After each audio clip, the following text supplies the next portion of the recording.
Good morning. It is 6:40 a.m. on Tuesday, July 19th, 2016. I'm Christiana Ellis and I just got up. This is 5 more minutes. So I almost just said January 19th. For some reason, just the June and July months, just my brain wants to make them be January. I'm not sure if it's a subconscious thing about how I don't like hot weather, but there you have it.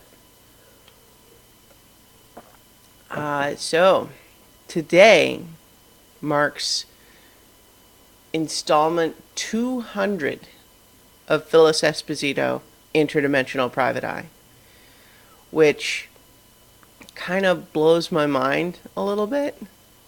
Kind of like when I used to do Christiana's Shallow Thoughts. It started as a thing where it's like, let's see how long I can keep it up. And with this one, like, I had no idea. It's like I figured, I knew from past experience that if I committed to it, that I could make it happen. But I had no idea what the outcome would be.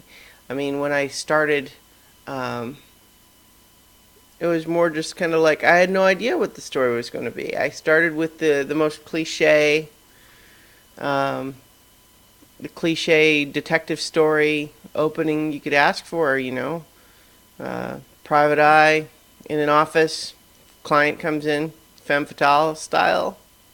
I, added various little trappings on there, and, over the course of the story so far, I've made an effort to try to keep things mixed up, keep, putting myself in the mix, that way, even if there's aspects of stories that are similar or parallel to others, that there's always this core of me filtering through it.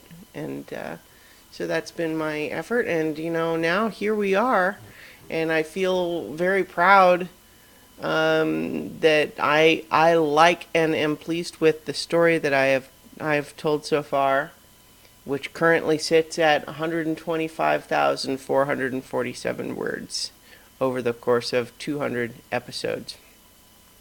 And I haven't missed a single day, with the exception of I'll give myself half a point for one day, not numbered, where it was my brother's wedding day, and I basically spent all day working on that. And so I'll give myself permission to have not done a full episode on that day. But I still posted something, and that's not counted in the numbering. So it's still 200 chapters of, or micro chapters, or whatever you want to call them. The story's not, if you haven't been following along, that's fine. Nobody's obligated to do anything. But the story is kind of at sort of heading towards a climax right now. So I feel like, if you were reading this as a physical paperback, you'd know, you're getting towards the end.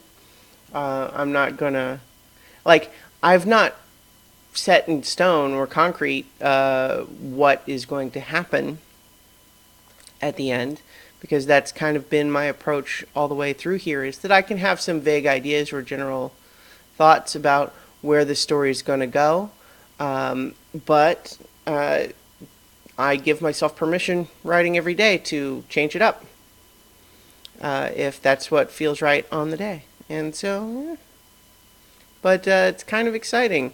That said, I think when I do finish this story, I'm going to try to maintain this spending time every single day doing creative work. But I don't think I'm going to jump right back into another daily serial like this one where I'm posting it on the website every day. Couple of reasons for that.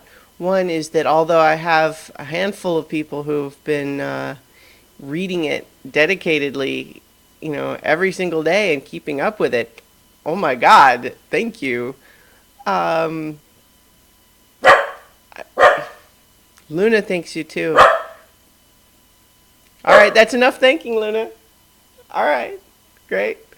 Uh, and so thank you guys so much that have been reading all the way through like this.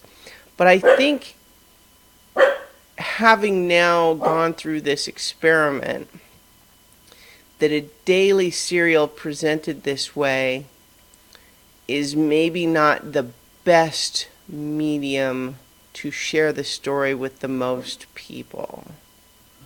It's been an interesting experiment, but I think that in the future I probably will try to go back to a more traditional presentation. Like, I want to keep writing stuff, and this has been a great way to kind of get me back into showing myself, proving to myself that I can do it. But maybe going back to, ebooks or that sort of thing.